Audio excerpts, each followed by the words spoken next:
Well, I'd like to start by the initial consultation, where I was very worried about how it was going to be and the changes that was going to be made. But we had a great discussion about not making too drastic changes and trying to get a natural feel. From there to the next appointment where the surgery took place, I was really nervous about everything. Making such a drastic change to my face, that's what I thought it would be, was really quite mind-blowing really, and I was extremely nervous about it. When I turned up, the staff were excellent. The anaesthetist explained exactly what he would do, and everything went according to plan.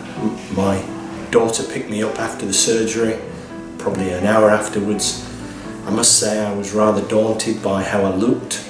I was rather taken aback actually, because it looked very severe, but I was really comforted by the girls saying, don't worry, 2 or 3 weeks and you'll be fine. For me, I thought I'd been in a car crash and it was going to be 6 months and I'd never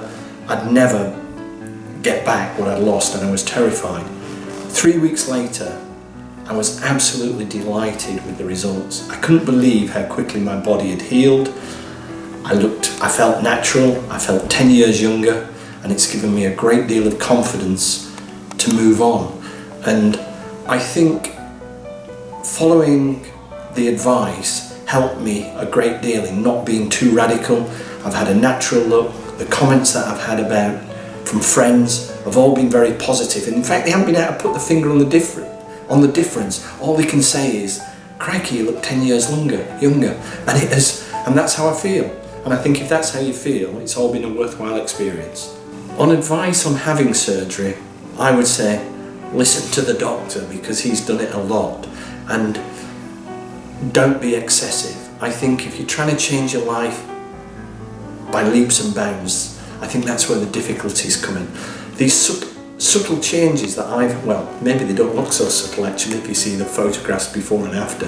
I've made a big difference just to how I feel, and I think it's listening to good advice, and I think this is an excellent place for great advice, honest advice. And he actually talked to me about what was achievable, easily achievable, and I think that's the most important thing.